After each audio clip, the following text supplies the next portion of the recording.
All right, welcome back to QSource. I'm Blake Anderson, Money Pit. And for this week, we've got our good friend Sean Smith, Globetrotter. Globetrotter, thanks for joining me this week. Yeah, thanks for having me. Glad to be here. Yeah. So this week, you're in the third chapter. It's F3 Foundation Group. And in this chapter, Dredd makes the point that man is group forming by nature. And a group is defined as two or more people. And he believes that there's three different categories of groups. The first being a community, which is defined by its proximity. The second being organization, which is defined by its desire to accomplish an articulated purpose. And then finally, there's teams that are brought together for specific missions. I love this quote from the chapter where Dredd says, "Dynamic teams are the heart of healthy communities and effective organizations." Now, we're not going to go through all of the chapter. I hope that you're still reading your chapters. It's just meant to be a discussion guide. And Globetrotter and I are going to talk about the things that were provoked as we read this chapter and where our mind goes as leaders. And we hope that your conversations will go.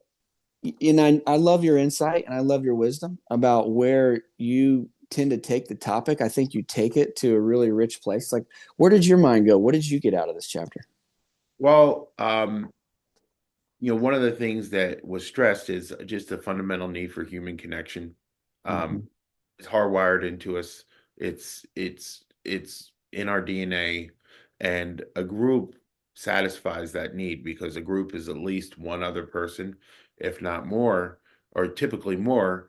So you get that connection automatically. It's satisfying a very primal need.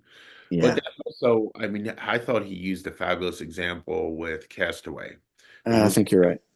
and he took Tom Hanks, and Tom Hanks gets stranded on this island, and initially he celebrates when he's able to finally start a fire, Right. and he's like trying to spear fish unsuccessfully, but nonetheless, he's very motivated in the beginning. He's very driven. Um, then they show what 3 years later, and he's all cut up. He looks like he's done a lot of F3 workouts. Yeah, he But does. anyway, he's very adept at all these new skills. He has a pretty comfortable existence there, but yet he's constantly preoccupied with getting off the island. And that's for that very need of connection. Like he just Yeah. so and hence that's why he created Wilson. I mean, that's the power. Oh, wow. Yeah, that's right. Yeah, like Yeah. he took a volleyball, put a handprint on it with that made its face, Yep. and it became his connection. I mean, He needed a group. yeah, he He needed needed belonging, connection to be a part of something. yeah, and he made one out of a volleyball. And he would consult with them when he was making, decisions. Yeah, exactly. And I mean, I and then, think lone wolf is a fallacy. I think, we feel this fundamental need to be a part, but unfortunately, too many of us get in a pickle, have a struggle or a challenge faces, and we want to try to go it alone. yeah, And we never get the result. Then when we phone a friend, hey, yeah, yeah, Globetrotter, I need some advice, yeah, yeah. Well, and I would even take it one step further with F3 because it's not just Globetrotter. It's so many people, all the different people, you tap into that collective wisdom, Yeah, the, that's right. the collective experience. Yeah. Like I know personally when I first joined F3 back in October, I mean, I was going and been going through some challenges. Mm-hmm. So I joined there like kind of very hesitantly. I definitely didn't want to go at first, and then I showed up begrudgingly that morning, very tentative. And that was a great example of number one, leadership, because Mm. Rio was there when I got there. I got there a little early, and he was the Q. And he immediately saw that obviously I was the new guy, but I wasn't kind of integrating because, man, I just wasn't feeling great that morning. And he immediately made me feel so welcome. It was like, did this guy know me already? Right, right. I mean, one, he's got a gift at it, but I Yeah, love I love that story, and I hope our packs will hear that story and realize like how you engage with each other matters.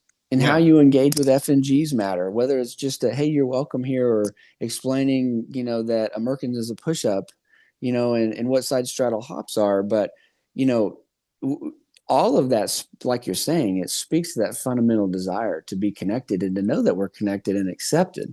Yeah, oh, for sure. I mean, how could we ever meet that fundamental need and desire for connection and acceptance on our own? We No, can't. impossible. And another thing about the connection that when you're connected, you're part of this group. And I think that opens up the door for the possibility of collaboration, the Yeah. possibility for solutions that you might not have seen before. A lot of people have, how our demographic here in F3, men, there's a lot of struggles that men endure that you don't hear about because they don't want to talk about them. But they come to this group, they feel accepted, they feel connected, they start sharing that with people. First of all, everyone gets behind them. And secondly, there's solutions to problems that are greater Yeah. part of a group than they would be on your own. Yeah. I had never thought about that. I've been in community for a few years now. And then I had never really thought about the community as a resource, as a source of solutions, a source of collaboration. And I'm definitely going to think differently now. And I want to challenge everybody to think differently from the way Globetrotter sees it. The men that you work out with, that you're forming these lasting friendships with, that you're sitting, becoming leaders together with, could be the solution for your next problem, could be the collaboration for your next idea. Mhm. And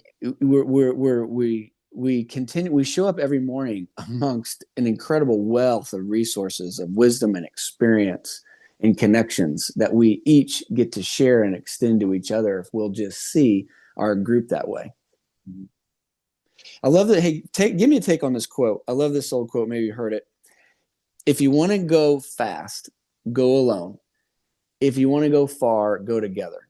I think two things, like, first of all, going fast doesn't mean you're going in the right direction. Oh, yes. Right.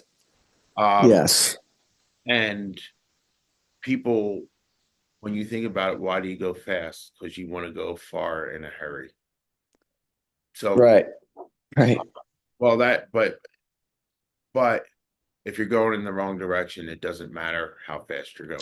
Yeah, I don't know who has said it. I think Keith Cunningham, an author, said, the most the unfortunate thing is to see someone go enthusiastically in the wrong direction. Right. And when we're going alone, there's a probably at least 50% chance, if not better, that we are.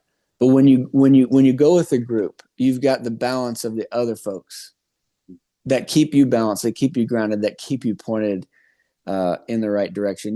Something you said a little bit earlier, I think it's worth it. I would love for the group to be able to discuss is you I think so skillfully brought up the individual's need for connection, which what makes a group important. But you also were saying when we were talking earlier that a leader needs to understand that.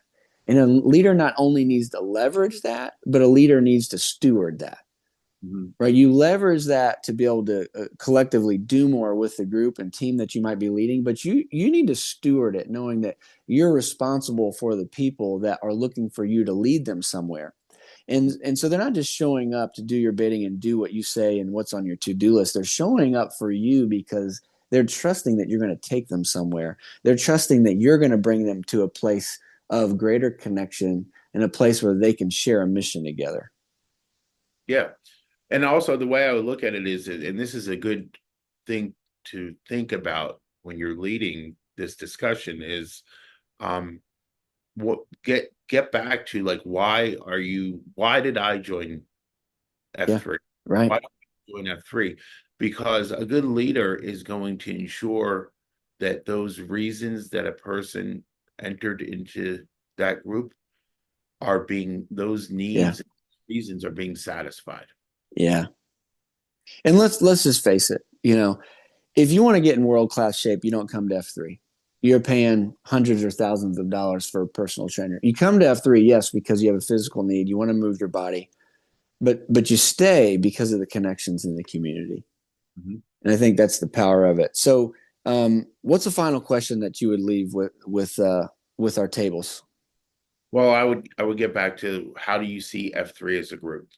Um, what, like, how would you classify it? There's three classifications: community, team, and organization. Where do you see it? More than likely, if you see it a certain way, other people are going to see it that way, and it'll help you to better and more effectively connect with the group.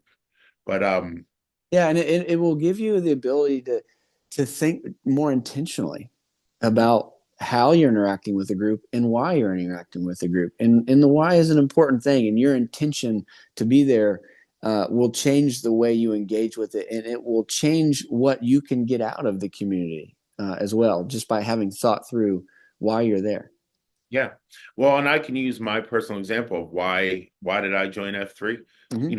I definitely was looking for, a form, of working out, to either supplement or replace what I was currently doing. Mm-hmm. And as it turns out, I randomly bumped into a group of F3 guys having coffee. But the thing I was most searching for at that point was a sense of connection, a sense of community.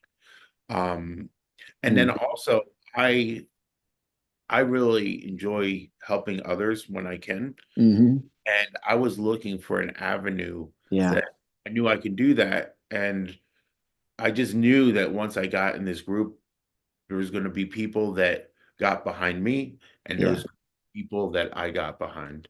yeah. And that was important to me. So those are the reasons why I joined. And I think it's important to know, because you want to make sure that you're remembering those things as you participate in the group going Yeah. forward. So Globetrotter gave you plenty to think about. I love your take, Globetrotter. You bring so much wisdom and experience to our tables, whether you're leading or you're just having coffee and bringing your thoughts. And I know that hopefully this has got you thinking about this chapter groups. And Globetrotter, thanks for coming on the podcast. Thanks so much for having me. Appreciate it. Yeah, we'll see you this week at your QSource table.